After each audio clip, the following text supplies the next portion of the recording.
Bueno, pues es un placer estar con ustedes. Buenas tardes en este especial que haremos sobre un tema complejo, eh, pero pues lo vamos a hacer sencillo para el entendimiento general. Y pues es el tema de Afganistán, la caída de Kabul, que es la capital. Y con humildad y rigor yo había eh, vaticinado desde hace 11 años la derrota de la OTAN y de Estados Unidos. Pues no solamente Estados Unidos perdió, también ellos encabezaron a la OTAN y, eh, y es una derrota sin duda alguna eh, que tomó características catastróficas por el caos que se dio, no por la toma de los talibanes de Kabul, sino más bien porque el ejército de Estados Unidos y el ejército de la OTAN no supieron hacer la evacuación. Ahora, también en esto, vean, hay mucha propaganda negra. eh, Muchos, ya ven, no me voy a meter a esa parte, es muy fácil de tumbarla, pero vean, en esto, ¿por qué se dio tanta prisa? ¿Por qué la angustia de muchos afganos que fueron al aeropuerto que estaba bajo el resguardo de Estados Unidos? Y eso era parte del acuerdo que se había negociado primero con Trump y luego con Biden en Qatar, en la capital de Doha, entre los talibanes y Estados Unidos. Es decir, ya estaba planeada la evacuación, pero le hicieron mal, eso también hay que decirlo. Lo que ves es que habían muchos, pues, espías, muchos colaboracionistas, pues, tenían, pobres, ¿no? Salieron huyendo y vean, yo, por ejemplo, que leí toda la prensa, realmente, literal, casi toda de los alrededores de Afganistán, sus 6 países fronterizos.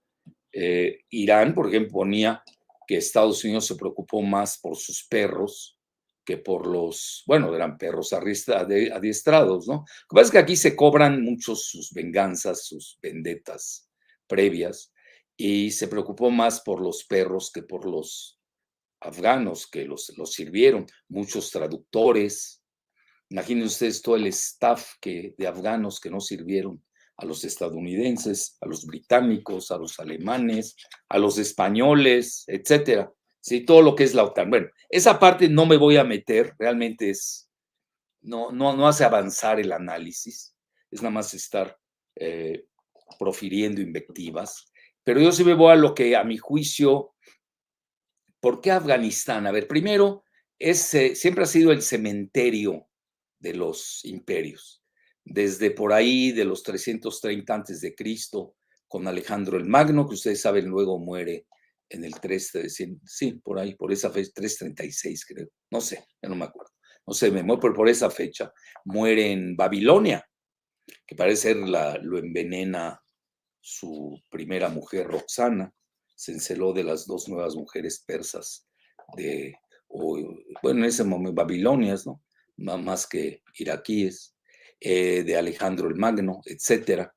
Y luego pues, las conocidas, ¿no? La derrota de Gran Bretaña en el Hindu Kush, esa cordillera muy importante en la parte noreste de Afganistán, y luego los soviéticos, que de cierta manera, si uno lee bien la salida de las tropas soviéticas de Afganistán, son los prolegómenos de la caída del muro de Berlín y luego ya pues de la disolución de la URSS. Es decir, a nivel global hay que ver que estas salidas y entradas, los vacíos siempre se llenan en política, tienen repercusiones muy importantes. Bueno, de entrada les digo, para que no se me vayan a, a fastidiar, cosas que pueden saber en todos lados. Lo más importante que yo voy a aportar, creo que a nivel de Latinoamérica, eh, es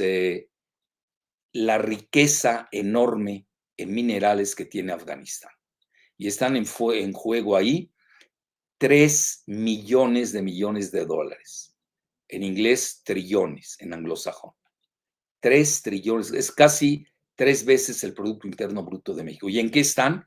En lo que se llama tierras raras, minerales de tierras raras, que sirven para la tecnología, para todo lo que es la cuestión militar, la balística en el espacio, son mega estratégicos. Esa es la parte que yo diría de mayor aportación que tendrán hoy, esta tarde.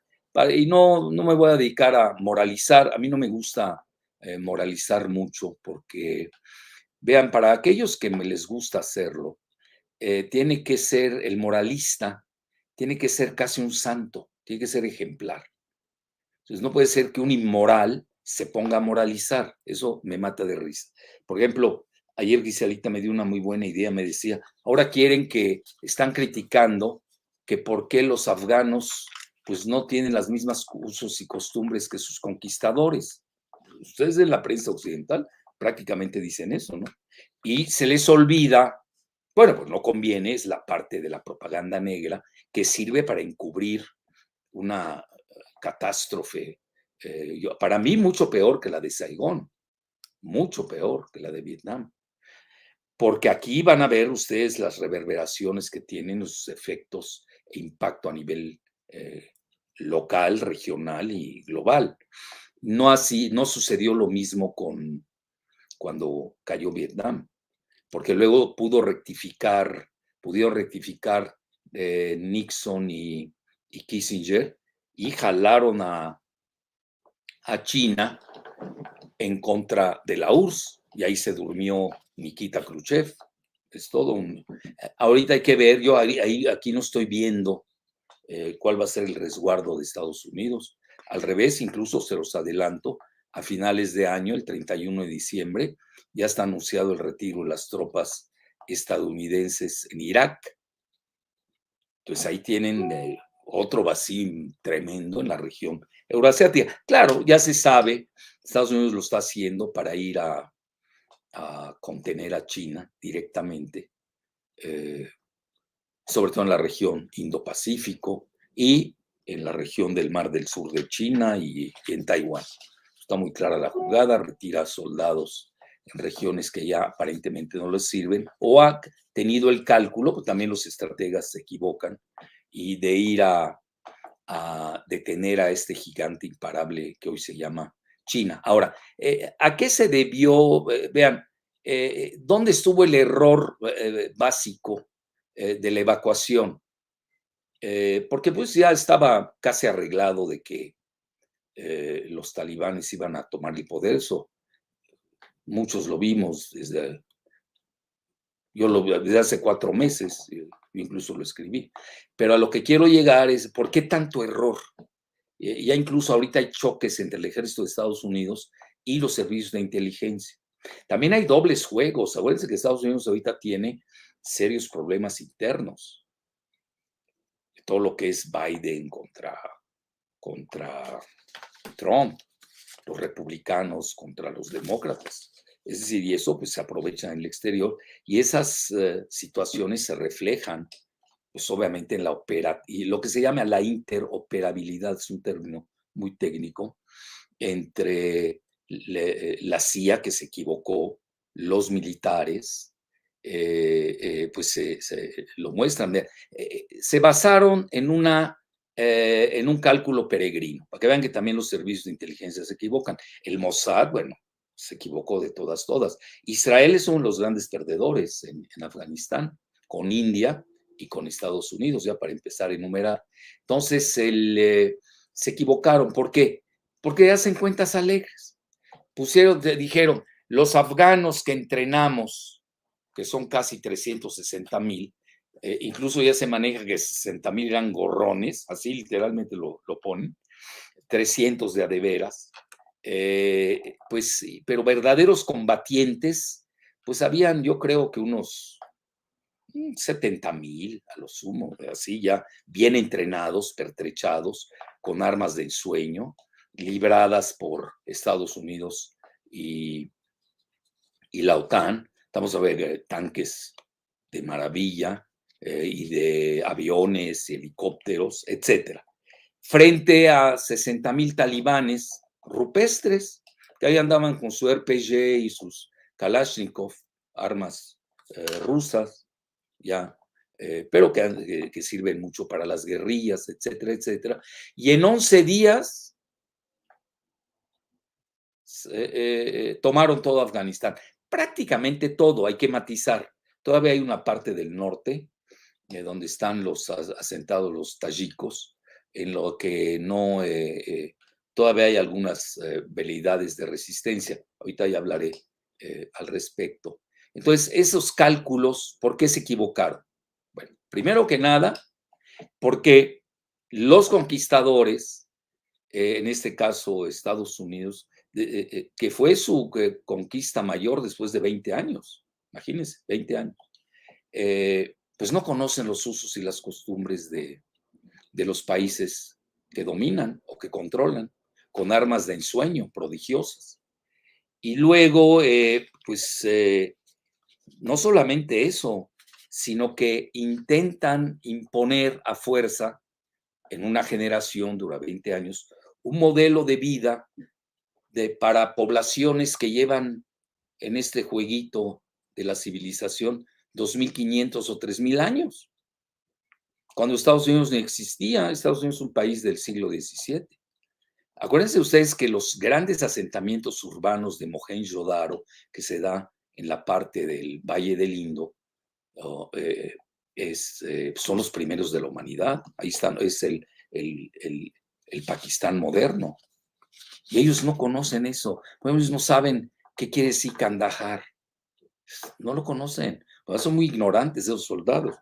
Entonces, Kandahar, por ejemplo, que es una ciudad muy importante en el sur de Afganistán, su nombre viene de Iskandar, en árabe. Así le pusieron. Se hablaba el persa, el árabe, el arameo en esas regiones. Y Iskandar quería decir Alejandro. Alejandro subyugó literalmente, sigue siendo considerado como el máximo general de todos los tiempos. Como en tan corto tiempo llegó hasta la India, lo que hoy es la India moderna. Y, y esa ciudad de Kandahar viene de Iskandar, el Kabir, ¿no? Que en árabe se le decían, Alejandro el Magno. Bueno, todo eso no lo saben. Entonces creen que llegan, dominan, hacen, deshacen. Y pues, como decimos en Yucatán, los cultivan. Pues, ¿qué hace uno que está sometido, invadido? Le da cuerda al invasor hasta que en el momento adecuado, pues se voltea. Y ahí viene el factor Pashtun. Eso es muy importante entenderlo. Vean, uno no puede entender lo que sucedió en Afganistán si no conoce la conformación de sus tribus. Realmente yo no me voy a perder en esas clasificaciones que a veces son diseñadas para confundir. Por ejemplo, ustedes leen el World Factbook de la CIA, les habla 14 tribus. Sí, está bien. Yo también les puedo decir, los pashtunes tienen 400 subtribus. Son muy complejas, tienen una gran complejidad y una gran cohesión social, con costumbres que han conservado y pese a haberse convertido al Islam. En esta parte de Afganistán, yo diría el 80% son sunitas. Eso también es importante. Ahora, estos pashtunes, que incluso la palabra pashtun viene del persa, para que vean. ¿Por qué? Porque Afganistán es frontera con Irán. Estos pashtunes, pues, no solamente están en Afganistán, hay más pashtunes en Pakistán. Fíjense lo que son. Ahí tienen ustedes el famoso Pastusistán, perdón. Ahí lo tienen. Y precisamente vean lo que está en brown, ¿cómo se llama? En café. Aquí está la famosa línea Durán de los británicos que intentaron dividirlos. Pues hay una gran parte en Pakistán y otra gran parte en Afganistán. En realidad hay 6 veces más habitantes en Pakistán que en Afganistán, y la misma proporción la podemos decir que la tienen los pashtunes de Pakistán con los de Afganistán. Ahí tienen ustedes una palabra clave, si quieren entender verdaderamente qué es Afganistán, pues es yo diría, que no ha existido como tal, pero se maneja que es la región. Ya saben que la palabra Stan en persa quiere decir tierra, pues es la tierra de los pashtunes, que incluso hablan el idioma pashtún, que es de origen persa o iraní. Aunque ya saben ustedes, los iraníes, en estos momentos la gran mayoría son chiitas, pero ahorita yo no estoy hablando de cuestión religiosa, estoy hablando de cuestión étnica. Y luego pondría yo en segundo lugar, aunque la CIA ahí también desinforma, yo me atrevo a decir que la segunda etnia son los hazaras, con H, que viven en el norte y en el centro a ver si viene aquí, si se ven, sí, están en color gris, véanlo, ahí lo tienen. Los hazaras, esos sí son chiitas, y curiosamente, pues están muy conectados con Irán. Vean, no me voy a meter ahorita a amarrar navajas de que si los persiguen, que si son ciudadanos de segunda, frente a la gran mayoría de sunitas. No me voy a meter en esos aspectos ahorita. Y luego, en tercer lugar, aunque la CIA los pone en segundo vienen los tayikos, o tajiks en inglés, que es la frontera, y la tienen de la parte derecha, es la frontera que tiene con Tayikistán, cuya capital es Dushanbe. Bueno, ahí tienen a los tayikos, ahí lo tienen, son grandes guerreros. Ahorita en esos momentos como que hay veleidades, no quieren aceptar, no se han arreglado con los talibanes, sería hoy el foco de resistencia que tiene el gobierno. Bueno, hoy ellos cuando llegaron a Kabul en forma, pues realmente se fugaron los demás. Es decir, el presidente Ashraf Ghani, pues huyó, ya saben, se maneja que se llevó hasta carros repletos de dinero en su fuga. Hoy se fue a refugiar a Omán.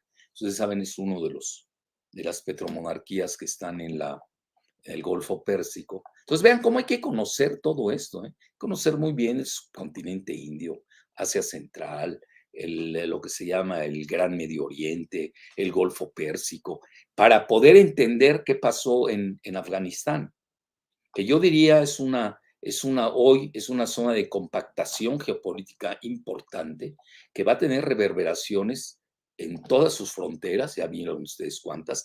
Póngale atención a este dedo aquí, que es que se conoce, véanlo, a este dedo, 91 kilómetros de frontera con China. Eso es clave de todo lo que ¿por qué? Porque China es una superpotencia, obviamente en estos momentos es el ganador, pero luego les voy a decir mi tesis de que puede ser luego una trampa para China.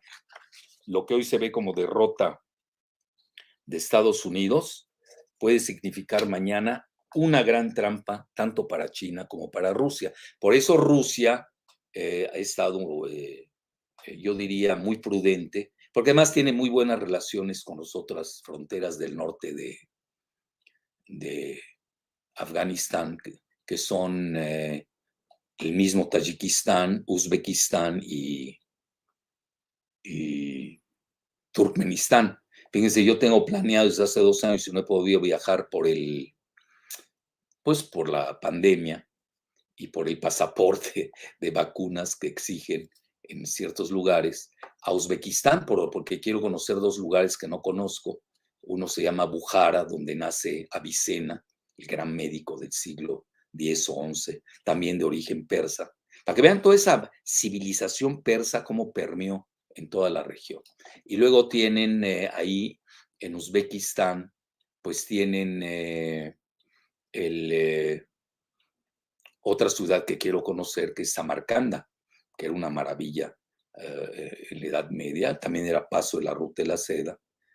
Pero no hay que perder de vista que en la URSS, Tashkent, que está en Uzbekistán, era la capital de la parte soviética de la URSS. Todo eso hay que tenerlo en cuenta. Entonces, obviamente China tiene su jugada propia, se está coordinando con Rusia, sin duda alguna, pero los rusos también conocen muy bien esta región.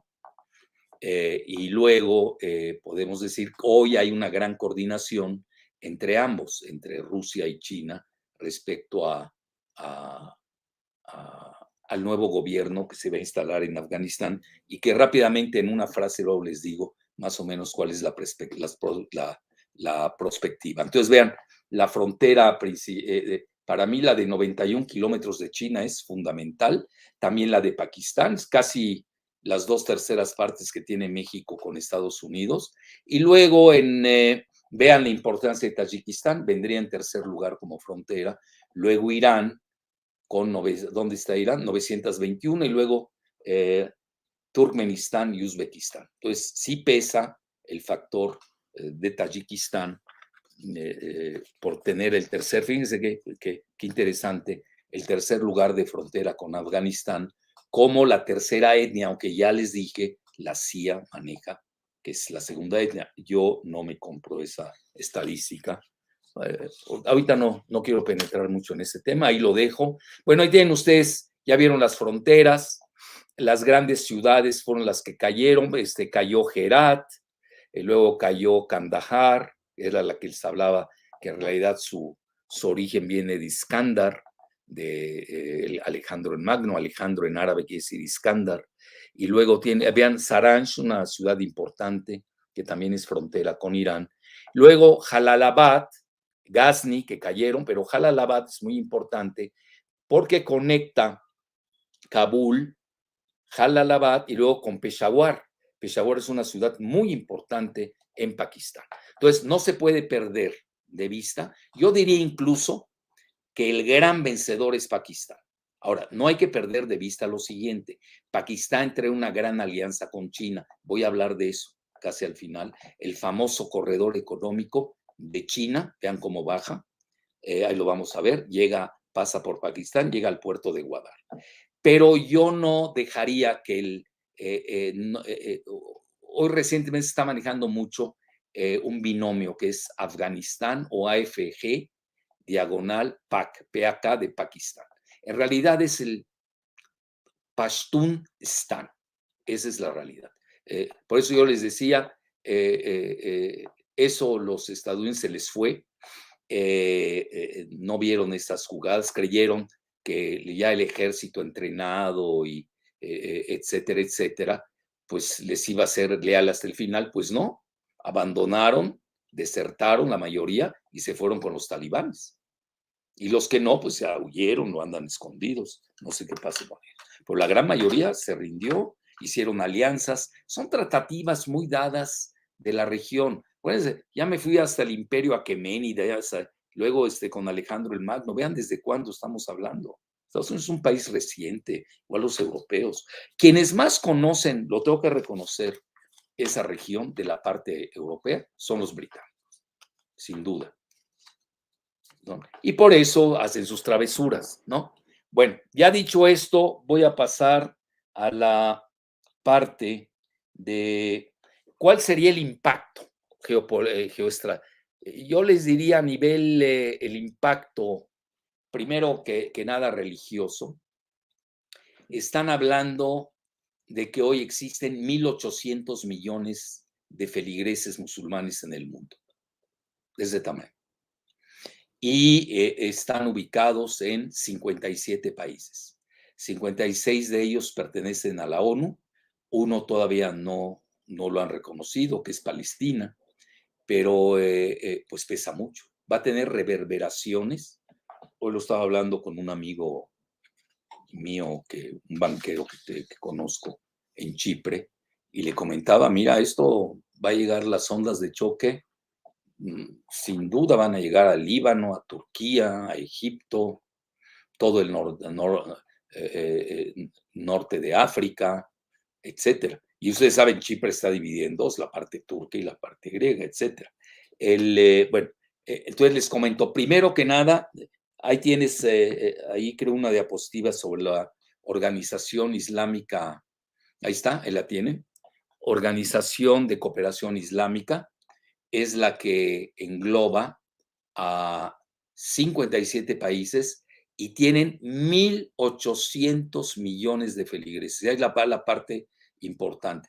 Acuérdense, y lo digo muy respetuosamente, la mayor parte de ellos son jóvenes. Si ustedes ven las pirámides demográficas de Pakistán y de Afganistán, hoy ahí tienen, vean, en Afganistán, el 40% tiene menos de 14 años de edad. Fíjense, lo que se llama el replenishing, ¿no? El rellenado demográfico por las guerras, etcétera, pues tiene una población juvenil. Otra característica, los de Pakistán estarían un poco 10 años, tendrían un promedio un poco mayor que al promedio que tiene Afganistán. Ahora, la población de Pakistán, pues es la segunda más importante del mundo islámico. Estamos hablando, tiene 200, si no me equivoco, 280 y pico de millones. Es brutal. Y ahorita que vi la cifra me fui de espaldas. 283.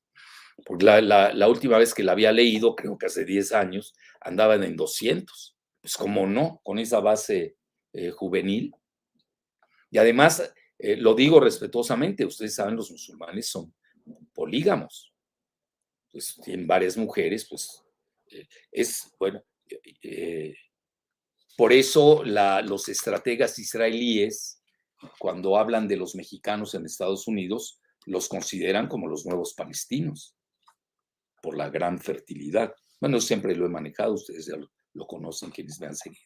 Pero a lo que quiero llegar, vean, por ejemplo, en Afganistán, tienen el primer lugar de mortalidad infantil. La mortalidad infantil se considera de menos de un año de edad. ¿Por qué? Pues no hay condiciones higiénicas. El primer lugar del mundo, y obviamente eso no lo resolvieron 20 años de conquista estadounidense.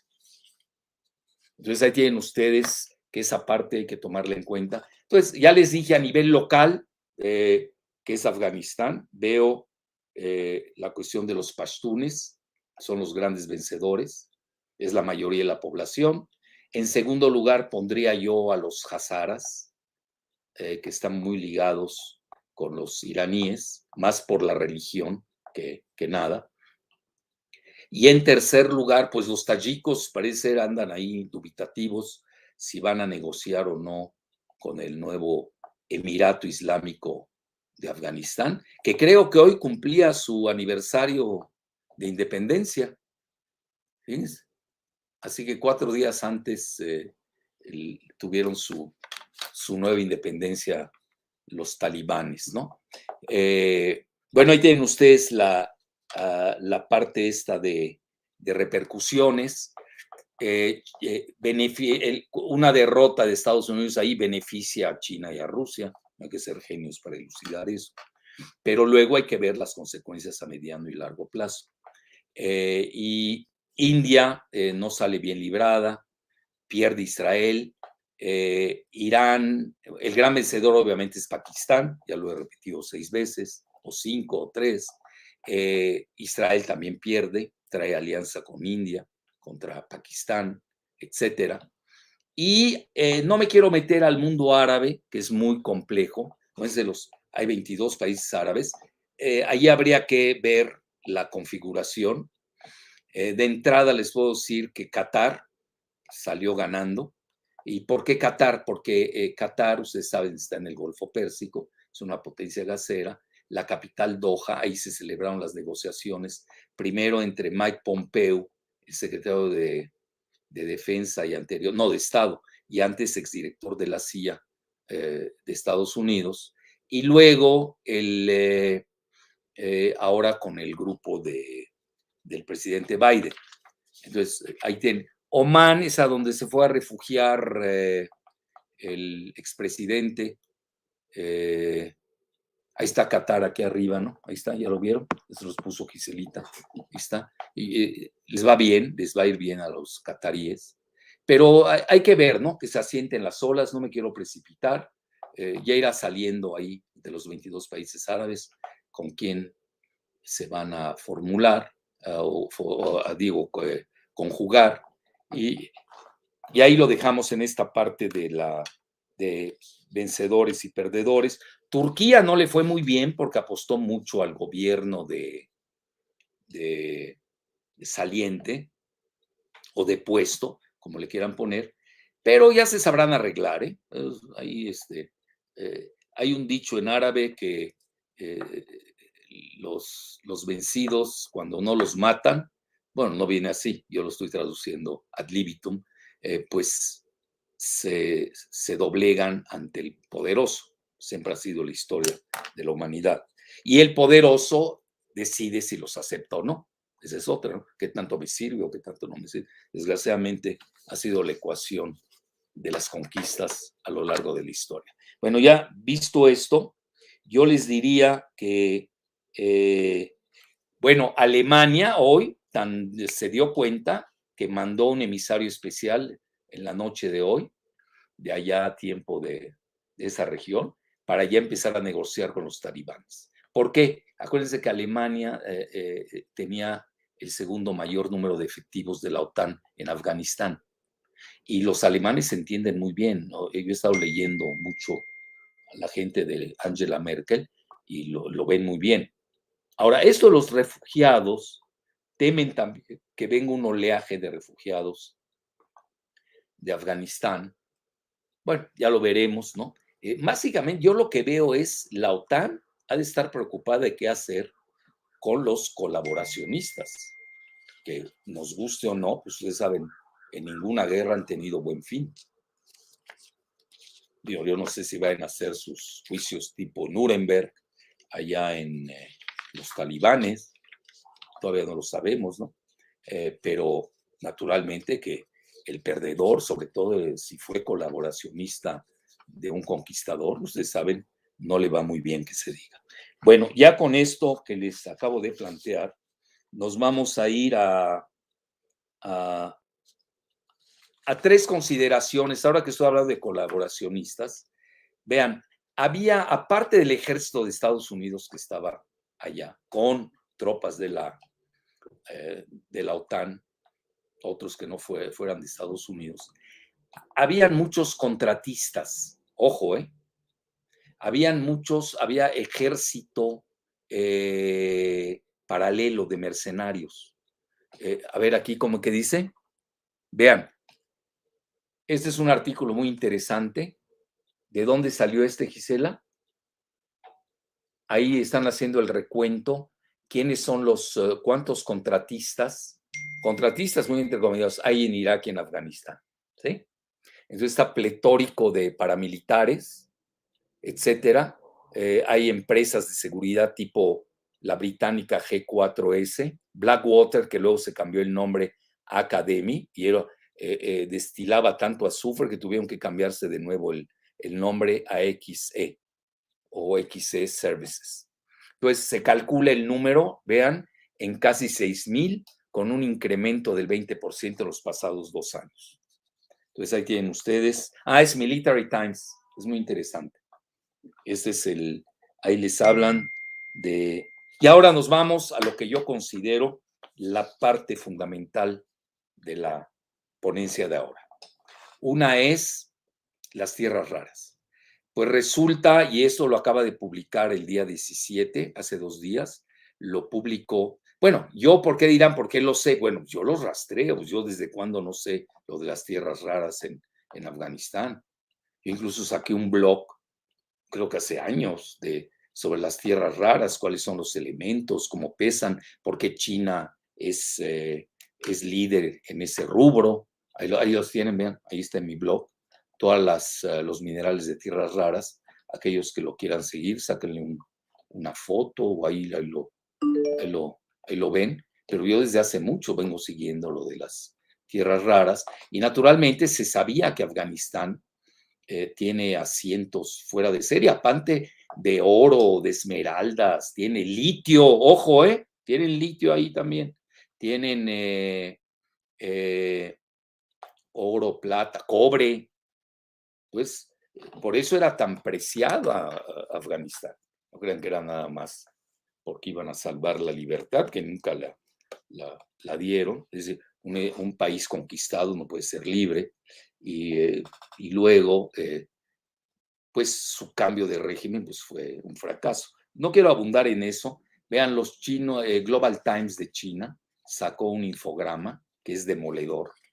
y hace, vean, es dicen bueno, ¿qué sucedió después de 20 años?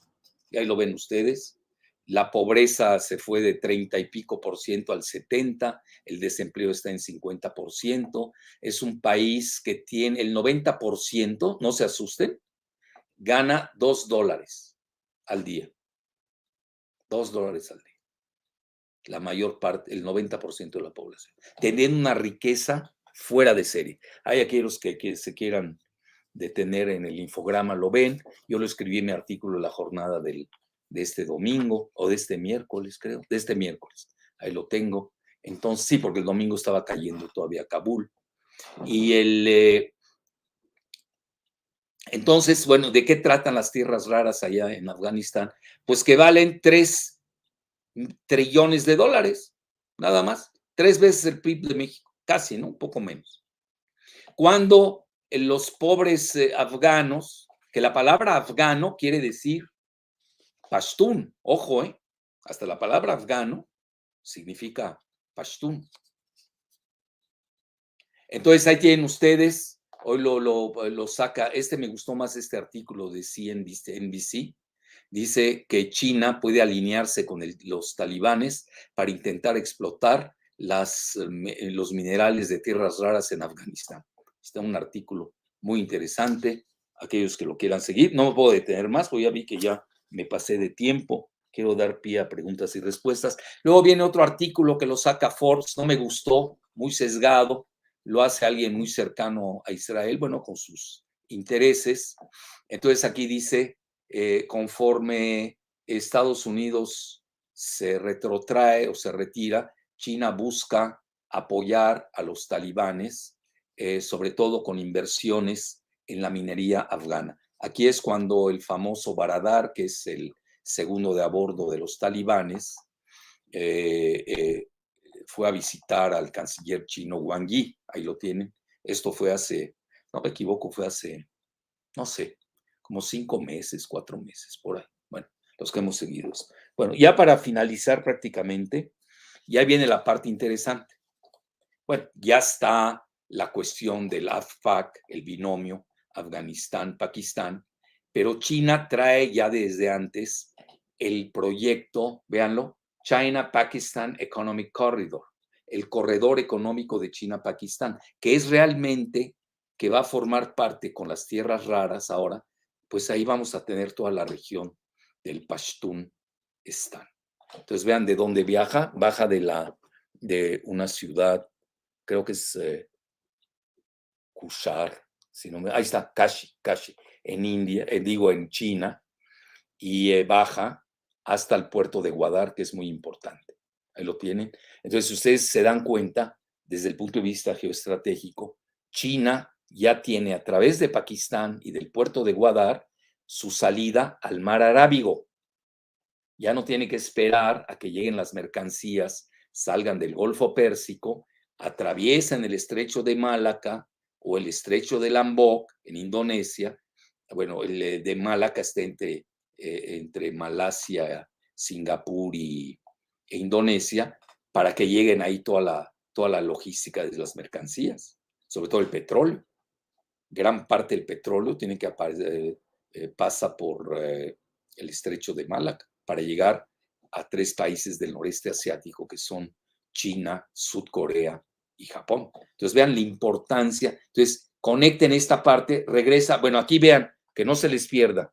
Irán, la frontera, aunque Irán ya traía un acuerdo con la India y tenían el puerto de Chabahar. Ahí está. Aquí, ¿qué sucedió? Como que estaba viendo la prensa iraní, como que en India se detuvieron, ¿no? Es que a India también le está pesando la relación muy fuerte que tiene con Israel.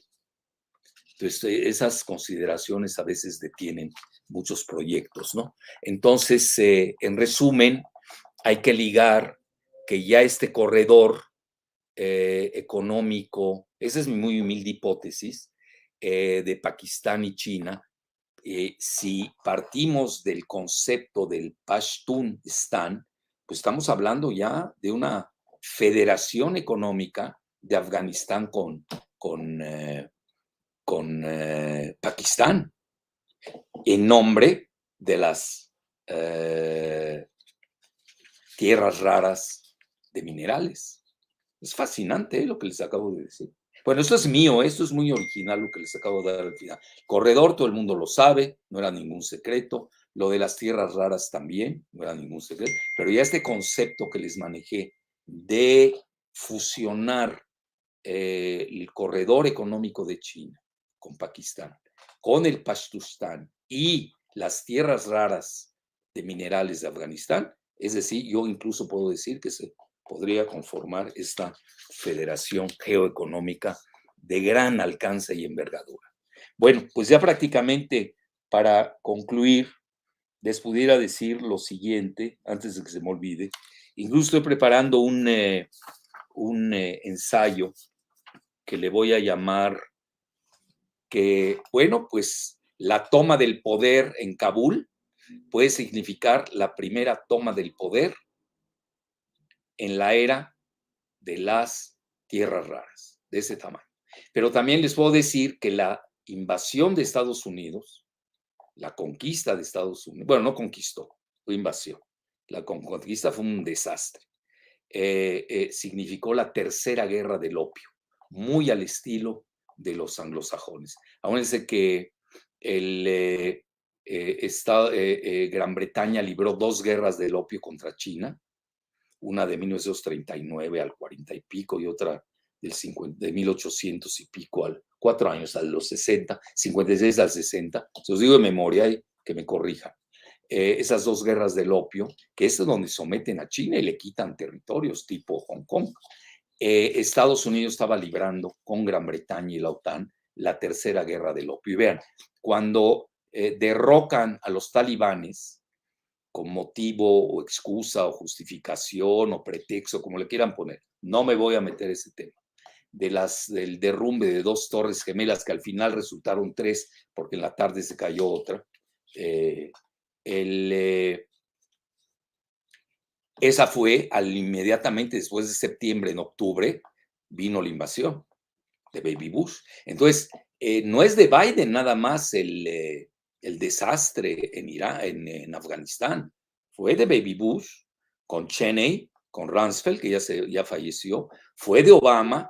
Parece ser que Biden no estaba de acuerdo, ¿eh? Ahorita que están saliendo cosas entre ellos, están peleando también en las cúpulas del poder, lo poco que se filtra. Biden nunca estuvo a favor de esa invasión, al parecer. Entonces, por eso él tenía prisa en salirse. Ahorita, si uno lo ve en el tiempo inmediato, pues es un desastre. Yo no lo veo tan así, ¿eh? Vean, yo creo que Biden, bueno, que se me estaba saltando Trump, que empezó a negociar con los talibanes, y él reconoce que sí, pero que no supo manejar la evacuación Biden, lo cual también es cierto. Pero a lo que quiero llegar es de que Biden hizo lo correcto de salirse, de retirarse. Lo que no hizo bien, no manejó bien, fue la evacuación. ¿Cómo se les fue eso? Y entonces ahí están peleando, ya saben, el ejército con la CIA, pues no sirvieron para nada. O la CIA se llevaba al año. Vean, les voy a decir algo importante. El PIB de Pakistán, de Afganistán, el Producto Interno Bruto, es de alrededor de 20,000 millones de dólares. Es nada. Imagínense, nada más en tierras raras lo que van a tener de dinero. Pero la CIA parece ser, yo he leído datos, ahí sí, no es fácil conocer esas situaciones, son estimaciones, así se conocen, o estimados. Se llevaba entre 60,000 y 68,000 millones de dólares que le servían para sus operaciones clandestinas que no vienen aprobadas en el presupuesto oficial de Estados Unidos. Entonces ahí la CIA basó mucho. Hay una literatura mega, así, impresionante al respecto. No me voy a detener en eso, pero sí les voy a decir lo siguiente, para no, ya prácticamente para concluir, es de que 2 cosas. Una, gastó Estados Unidos la invasión en 20 años. Esto lo publica la Universidad Brown, véanlo. Gastó 2.26 trillones de dólares. ¿Están oyendo bien la cifra? 2.26 trillones. ¿Por qué pongo el dedo en la llaga con los 26 trillones? Porque son 260,000 millones de dólares, además de los 2 millones de millones. Los gastaron en 20 años. Bueno, ¿y en qué se fueron? Y ahí lo explica, de eso lo publica Al Jazeera, creo que es de hoy, si no me equivoco, o ayer, algo así. Pues da igual, pero está muy actualizado. Gastaron 1 trillón en gastos militares. Bueno, ¿esto a quién benefició? Pues al complejo militar e industrial, a los grandes del armamentismo. Lockheed Martin, Boeing, Raytheon, General Dynamics, General Electric, etcétera. Entonces, ellos salieron beneficiados y ahorita van a ver cómo las acciones de esas empresas se fueron a las nubes en estos años de invasión. Pero ahí viene la parte principal que me llamó la atención. De ellos, de esos 2.26 trillones, como 700,000 millones de dólares, casi otro trillón, fueron para pagar intereses, precisamente para financiar la invasión. Es decir, lo que se maneja de la guerra económica del complejo militar industrial, aquí se aplica exquisitamente. Y tampoco fueron a perder su tiempo. Mientras más atrasados hubieran dejado a los afganos, mejor para ellos. Ellos iban detrás de las tierras raras de minerales. Fíjense qué fascinante se empieza a ver uno la circularidad de una invasión fracasada. Entonces, y ya por último, yo siempre comento, bueno, eso de que perdió Estados Unidos, yo me iría ahí con mucho tiento. Bueno, ya vimos también las ganancias con el opio, cómo se fueron a la estratosfera el cultivo con, vean, 37%, son datos de la ONU, 37% en la presencia de Estados Unidos. ¿Eso quién lo ganaba? Eso ya sabemos quién. Hay que decirlo, ya lo supieron. La CIA, todo lo que no se llevaba, etcétera. Bueno, entonces, casi para concluir, yo diría que viene esto de la parte del gran negocio. Y ya por último les voy a decir cuál es mi pronóstico en relación a qué va a pasar en Afganistán. Entonces, como gran negocio, ahí lo tienen. Ahí lo tienen, Cicerita, es una que saqué de Business Insider. Creo que es la última. ¿Sí? ¿La tienes o no? Bueno, hicieron una fortuna las acciones de este complejo militar industrial. Es decir, esos 2 trillones o 2.26 trillones que fueron, entre comillas, invertir, pues obviamente tuvo un efecto multiplicador. La economía también de Estados Unidos. Ahora, ¿cómo le van a hacer? Esa es otra. Bueno, y ya ahí lo tienen, vean. Quien invirtió $10,000 en acciones de defensa cuando empezó la guerra de Afganistán, ahora valen casi 100,000. Entonces, les suplico, no seamos reduccionistas, veamos cuando, bueno, depende quién ganó. Obviamente perdieron los civiles afganos, cuántos más de 500,000 de muertos, heridos otro tanto, soldados de Estados Unidos, hubo un buen número de muertos, creo, si no me equivoco, no sé, 2,000 a 5,000, no me hagan mucho caso, y de la OTAN también.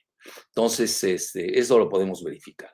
Pero aquí lo interesante es esto. Bueno, ¿y quién ganó? Obviamente la economía de Estados Unidos. Yo fíjense que era muy escéptico de este término, la guerra económica. Muchos no la aceptan. Yo cuando daba mis conferencias en el Instituto de Estudios Económicos de la UNAM, eran discusiones muy interesantes, porque es un concepto muy debatible. Pero yo veo en lo de Afganistán se aplica exquisitamente. Más que economía, más que guerra, más que economía de guerra, yo le llamaría finanzas de guerra. Porque imagínense, están pagando casi la mitad en intereses. Y lo otro, pues lo están ganando, pues todos el lobby del complejo militar industrial. Es decir, si ustedes invirtieron $10,000 al inicio de la guerra en estas empresas de defensa, hoy tendrían 100,000. Bueno, no sé ayer que salieron el lunes, cuando hoy hicieron sus ganancias, ahorita tienen otros lados, están ganando. Y ya por último, bueno, la hipótesis. Una, no le voy a dar adjetivo, nada más voy a decir escenario A y escenario B. Escenario A, ahorita en el corto plazo, a Estados Unidos le conviene coordinarse con China y con Rusia para sacar todo lo que tiene todavía de soldados, igual Alemania, la OTAN, todos ellos, Gran Bretaña, para sacarlos al máximo. Mientras golpetean con su guerra de propaganda, ya saben, a los salvajes de talibanes, los misóginos, Vea, no me voy a meter a eso. A mí no me gusta, yo respeto los usos y costumbres de los países, por algo las tienen, ¿no? Etcétera. Bueno, entonces ese sería el escenario A, sí, en el corto plazo. Incluso Anthony Blinken, el secretario del Departamento de Estado, ha estado coordinándose con Rusia y con China. También la secretaria de prensa de Biden lo ha reconocido. Ese sería, yo diría, el escenario A de corto plazo. El escenario B, que esa es hipótesis de los chinos y de un servidor. Ahí está en el Global Times, si quieres la pones, Giselita, el título. Tenemos ahí una de Global Times. Bueno, ahorita mientras la busca, es de los chinos, un rotativo oficioso. Sus académicos dicen, cuidado, esto es una trampa de Estados Unidos. Ahí está, véanla. Ahorita hay China, US, Russia, dicen, comparten con su consenso en Afganistán ahora, pero Washington debe corregir sus errores a cambio de cooperación. Es decir, dicen, bueno, ¿cómo puede ser que estemos cooperando en Afganistán y te estás reagrupando con tus tropas en océano, en la parte del Indo-Pacífico, y estás con 2 portaaviones en el Mar del Sur de China? Y además tienes, estás vendiéndole armas a Taiwán. Entonces, y al final concluir, ¿qué tal si a Estados Unidos le conviene el caos? Al final. Bueno, eso ya sería en el mediano plazo. Pues obviamente que sí. Porque imagínense ustedes esa zona de compactación. Es el AFPAC o el Pastustán, como yo le llamaría, geoeconómico hoy, con el corredor este. Pues ahí es para implosionar la región islámica que tiene China, que es la región de Xinjiang, cuya capital es Urumqi, que tiene 11 millones de pobladores, pero que están muy ligados a todo lo que ellos conocen, los chinos manejan como el antiguo Turquestán, a no confundir con Turkmenistán, cuidado, el antiguo Turquestán, que es un concepto persa y de los turcos, los dos lo manejan muy bien. Pues también hay que leer la geopolítica persa y turca. Entonces, son 11 millones que ahorita ahí ha sido la clave de Estados Unidos para... Yo no entendería del golpeteo, ¿no? Yo no entendería este golpeteo de Xinjiang, que ya lo tenía en el radar. El día Giselita y yo lo encontramos, un artículo mío de hace más de 15 años o 10 años, por ahí. Es decir, no es nuevo, no es con Biden ahora. Se dieron cuenta del malestar islámico en China, no, es para golpetear a China. Entonces aquí quédense con los dos escenarios. La parte angelical del ser humano ruega porque el escenario A sea el de siempre, pero la parte B, pues hay muchos datos que sí chocan con el escenario A, sobre todo en el mediano y largo plazos, porque pues ya no entendería yo el golpeteo contra Xinjiang, todo esto que está haciendo Estados Unidos, su propaganda negra, toda esta situación en el Mar del Sur de China, en Taiwán, Hong Kong y luego Indo-Pacífico, no la entendería ya. Entonces, una hipótesis, a esa yo la agregaría, pues la de siempre, que viene desde Bernard Lewis, El arco de la crisis, con Zbigniew Brzezinski, que la retoma. Acuérdense que Osama Bin Laden es un invento de Zbigniew Brzezinski. Hay una foto incluso de él con Brzezinski, donde le está dando un arma o algo así. Sus alianzas con los Bush, pues eran constructores de Bush, bueno, ya saben, todo un historial. En toda la época de los 80, los estadounidenses manejaron la Carta Política Islámica para pegarle a la URSS y les dio excelente resultado. Tan es así que perdió la URSS. Luego se cae el muro de Berlín y se disuelve la URSS. ¿Cómo no les dio resultado? Bueno, aquí hay que ver eso también en reversa, que tengan cuidado con una situación de caos, ya cuando Estados Unidos haya curado sus heridas del corto plazo, pues mañana puede reactivar todo este mismo esquema que hizo contra la URSS, ahora contra China, pero también le puede pegar a Rusia. ¿Por qué razón? Eso, vean, les estoy hablando de una literatura de 50 años. Yo le he seguido casi mi juventud, pues, me la pasé viendo sus escenarios. Estamos hablando de que Rusia, en aquel entonces, hasta hay un libro famoso de Hélène Carrère Doncos, que es el miembro de la Academia Francesa, en la que habla l'Empire éclaté, el imperio que se resquebraja, sobre la URSS. ¿Y en qué se basó?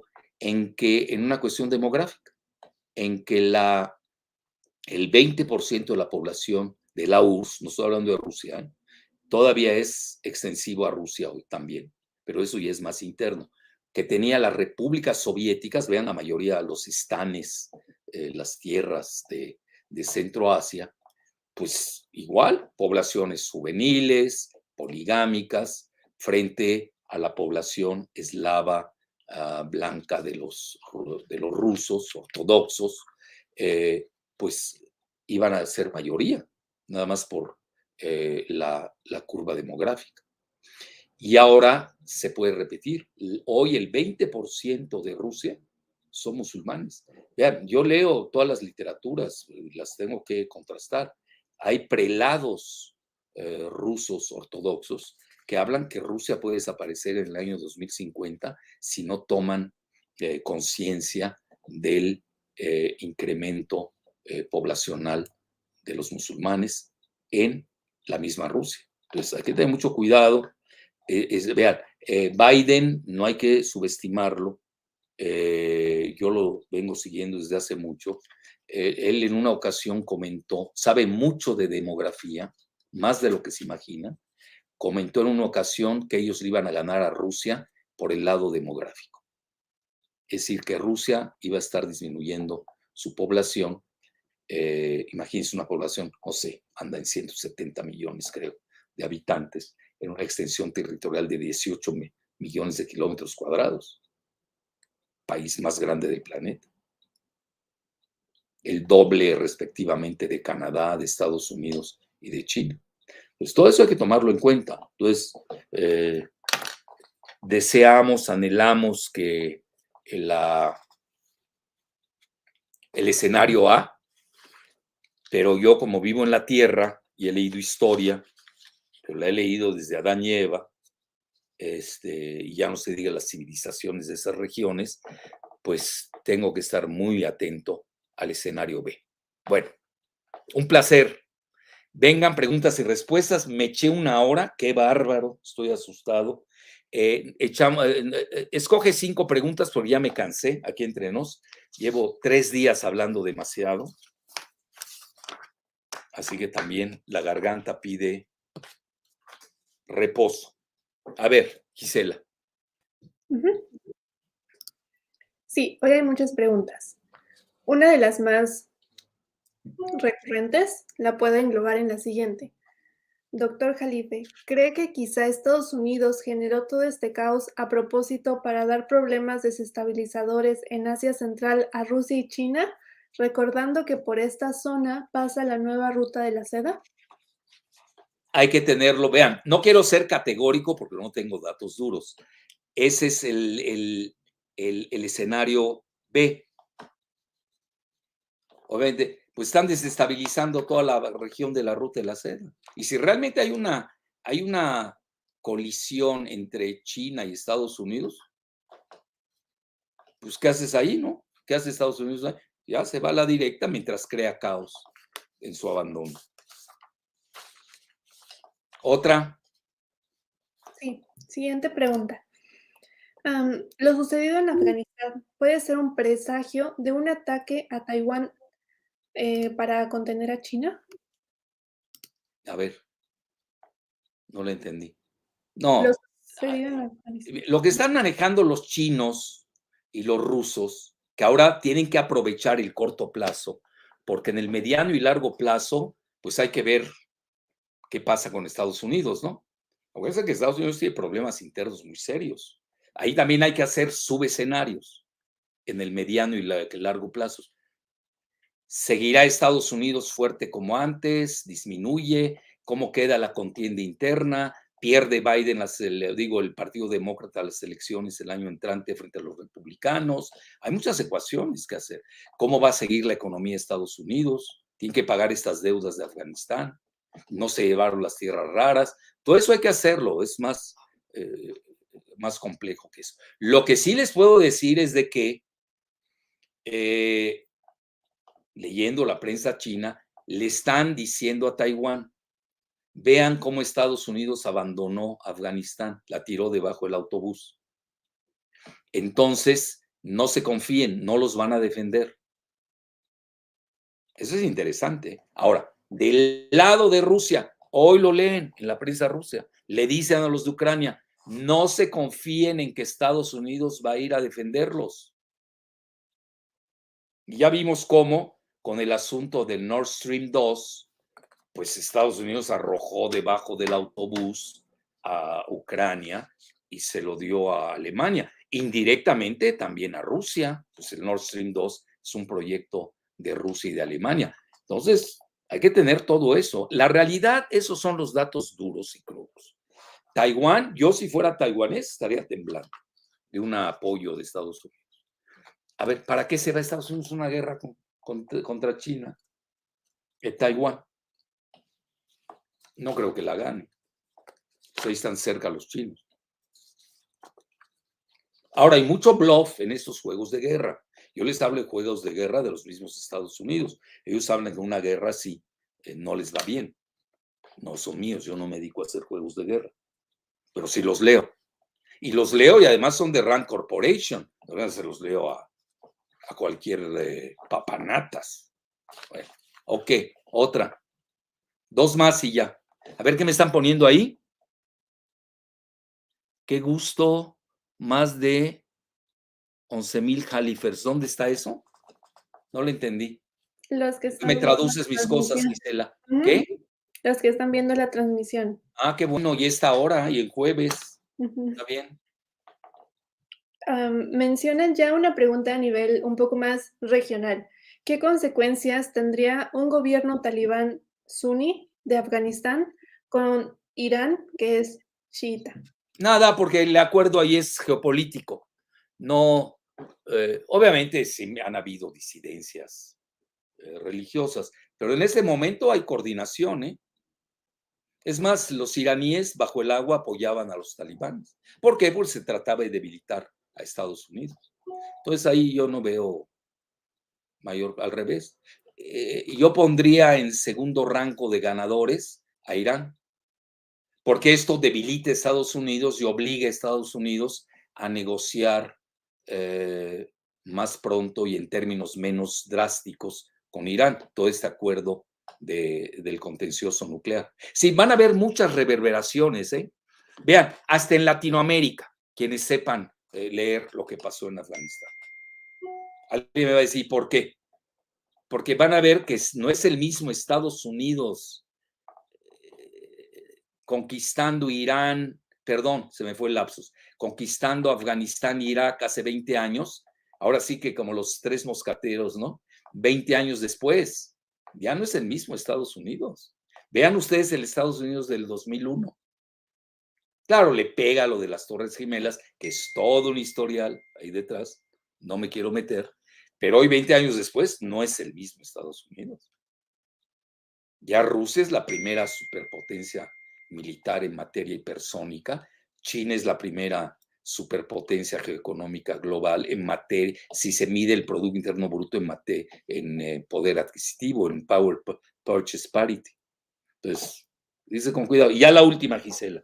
Escoge una de esas incandescentes o volcánicas y eruptivas, ya para irme. Bueno, dos más. Esta es más local.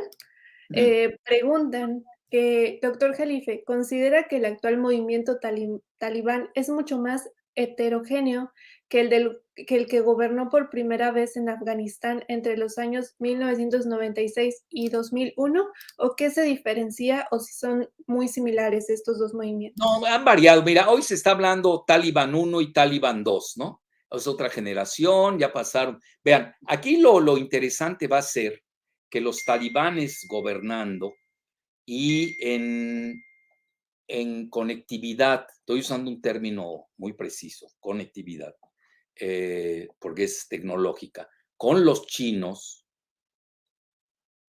nos pueden dar una gran sorpresa. Entonces van a ver ustedes talibanes con costumbres precoránicas, incluso.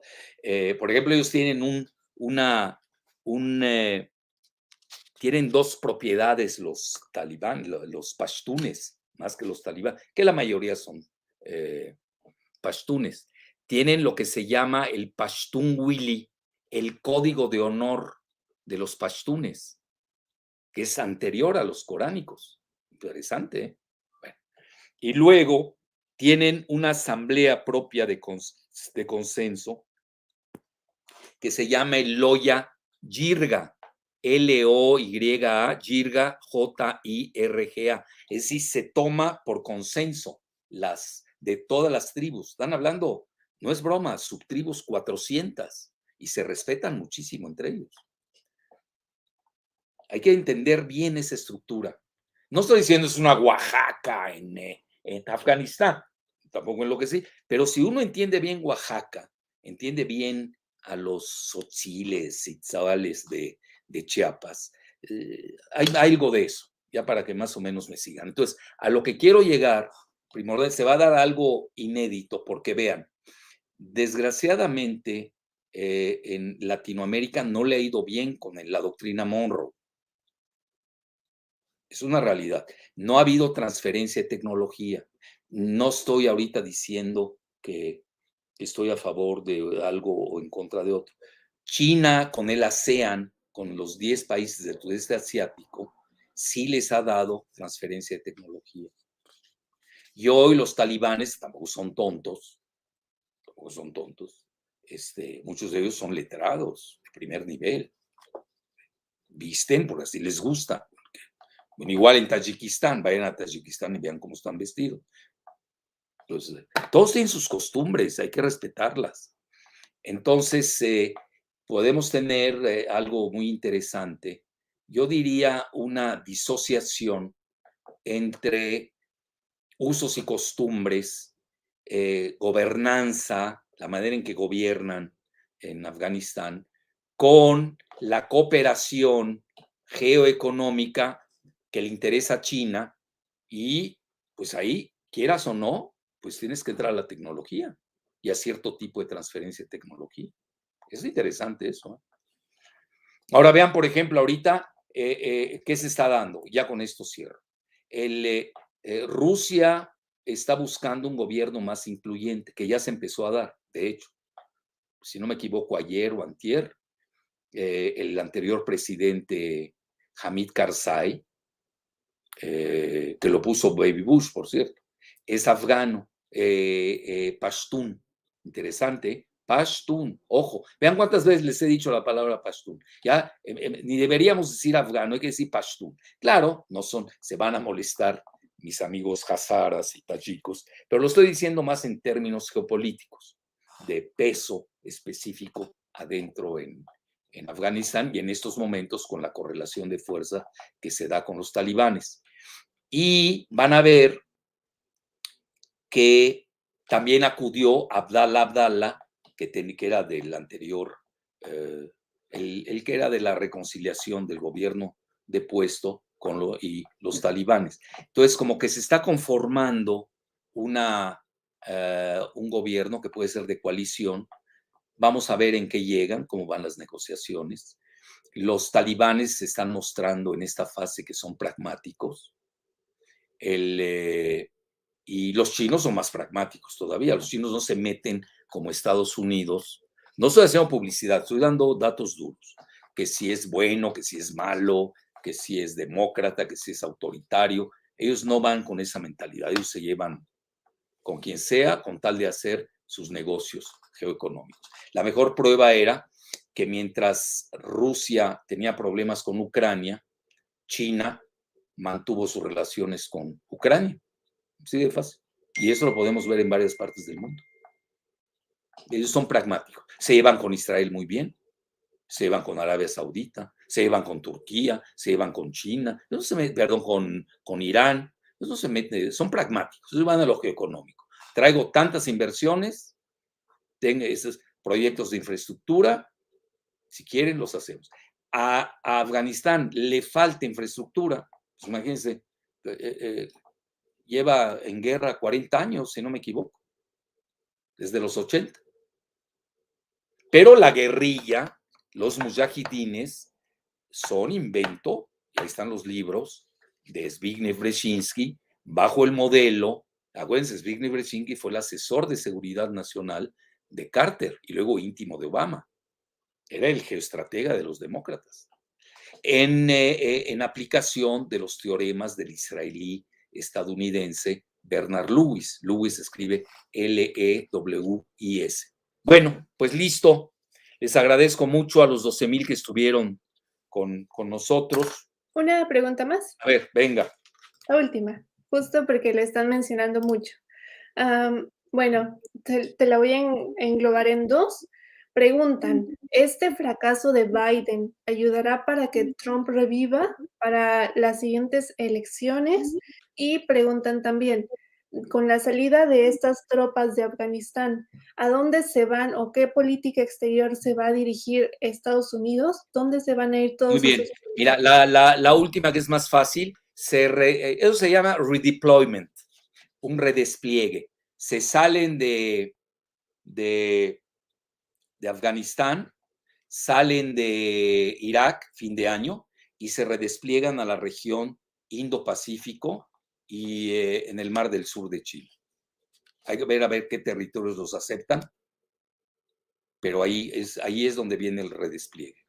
Esa es la primera. Y en relación a la otra con Trump, vean, Trump obviamente pues esto le beneficia. Yo no sé cómo hubiera manejado Trump con el ejército la evacuación en el aeropuerto. Ese es ya ven que se cayeron como 3 del avión. Vean saber si eran espías o no, colaboracionistas. Digo, se lamenta siempre la vida humana. Ya ven que hubo un futbolista de 19 años de edad, joven, siempre se lamentan esas cosas. Pero realmente así, si uno hace una buena evaluación, ha sido muy soft en relación a otras guerras. Compárenlas. Aquí ya estaba muy arreglada, ya. La salida estaba arreglada, ya desde Trump con Mike Pompeo y ahora con Anthony Blinken y con Biden. Lo que no se sube, un error fue la evacuación del aeropuerto que estaba a cargo de Estados Unidos, de la OTAN, y otra fue, pues, que se equivocaron de todas creyendo que el ejército afgano iba a aguantar 18 meses, no aguantó 11 días. En solo 3 días los talibanes tomaron 3 ciudades. Eso no se da.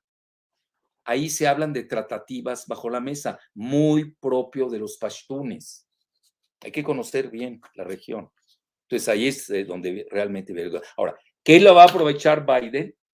Digo, Trump, pues naturalmente ahorita tiene una tormenta perfecta Biden. Tiene el desastre migratorio en la frontera. Vean, no es broma cuando yo digo que Andrés Manuel López Obrador va a rescatar a Biden, no es al revés. Todos estos de la oposición paleolítica de México, no saben nada. Son propagandistas chafas, además. A ver, relean todo lo que han escrito y vean lo que yo he dicho. A ver, en los últimos 6 meses. Vean. Andrés va a rescatarlo. Así de fácil. ¿Por qué? Porque Biden necesita ahorita de alguien en Latinoamérica, se le está yendo hasta Latinoamérica. No pudieron someter a Brasil. Argentina es más fácil por la cuestión de la deuda y el FMI. Bueno, México desde hace mucho estamos sometidos. Y pese a ello, Andrés ha aportado cuidado, ¿eh? Primero lo invitó a venir, ya ven que ya se cambió, el 9 de septiembre se encuentran en la Casa Blanca y va a ir Andrés Manuel a visitar a Biden. Nosotros tenemos que tener excelentes relaciones con quien está en la Casa Blanca. No tenemos por qué meternos en asuntos internos, menos que cuando no tenemos un sistema inmunológico idóneo. No tenemos anticuerpos. Desgraciadamente, los neoliberales entregaron al país. Entonces ahí tienen la tormenta perfecta, la cuestión migratoria. Tan es así que sacaron a patadas a la anterior embajadora Roberta Jacobson, le dieron a la cuestión de la migración, lo hizo pésimo. Kamala Harris, críticas en el Partido Demócrata, de que es una pésima política, lo cual pues, ya todo el mundo lo sabía, no es ninguna novedad. Ya querían quitar a Biden para colocar a Kamala Harris. Entonces ya tienen ahí dos tormentas perfectas. Y luego tienen el asunto que nadie se lo desea a Estados Unidos, porque también nos afecta, quieran o no. No vaya a ser el gobernador TikTok que nos traiga ahí la superinfección, ¿no? Ahí con sus aventuras pueriles. ¿Qué es eso? Se fue a vacunar a Estados Unidos. ¿Qué? ¿Por qué te vacunas de México? No sé, esa demagogia muy barata, que no sé qué tanto le sirva al país, es hasta denigrante, que un gobernador electo, vean cómo se están entregando los gobernadores, sean de Morena o de este DMC, se van y se entregan. Uno entregando el litio y entregándose a las vacunas de Estados Unidos. Bueno, a lo que quiero llegar, que es lo fundamental y no le deseamos ningún daño a nuestro vecino país, es de que, vean, se disparó toda la cuestión de la pandemia con la variante G. Entonces tienen una tormenta perfecta Biden en estos momentos. ¿Eso a qué te lleva en la suma y resta con la revuelta de los gobernadores republicanos de Florida y de Texas, que no son estados cualquiera? Vean hoy al tipo que agarraron en el Capitolio. Otra segunda vez el Capitolio, ojo. Bueno, es que ya estamos en otra época, no es lo mismo el 11 de septiembre que el 6 de enero. Tienen significados geopolíticos diferentes. Entonces hoy lo vieron que decía del sur y fue a retar a Joe, así le dice a Biden. Bueno, puede ser un psicópata, no lo sé. Ya veremos. Bueno, también le pueden inventar su ficha psiquiátrica, ya sabemos cómo se las juegan en aquén de las fronteras. Pero para finalizar, les digo, sí, hoy las proyecciones del año entrante en Estados Unidos es de que puede ganar la mayoría el Partido Republicano. Y otra vez van a tener, se va ahondando, lo voy a decir en términos muy elegantes, las fuerzas centrífugas del país. Súmenlo a lo que está sucediendo con la caída de Kabul, que así se le está llamando. Pues ven, no es el mismo Estados Unidos. Es decir, la caída de Saigón, todavía Estados Unidos se recuperó, y tan se recuperó, vean, era la década de los 70, que en los 80 le tienden la trampa a la Unión Soviética. Interesante, ¿eh? Hoy, caída de Kabul, vamos a ver, casi, ya estamos a 30, 50 años después. Caída de Kabul, Estados Unidos tiene problemas internos que no los tenía tan fuertes cuando en la época de Watergate. No los tenía tan fuertes. Acuérdense que y eso fue una década difícil de los 60, asesinato de Kennedy, todas esas placas tectónicas internas que se dieron, y por mil razones que ahorita no vienen al caso. Entonces, ahora lo que veo es que sí se han ahondado las fisuras. Vean ustedes el último censo de Estados Unidos. Los blancos van para abajo, los centennials y millennials mexicanos en las nubes.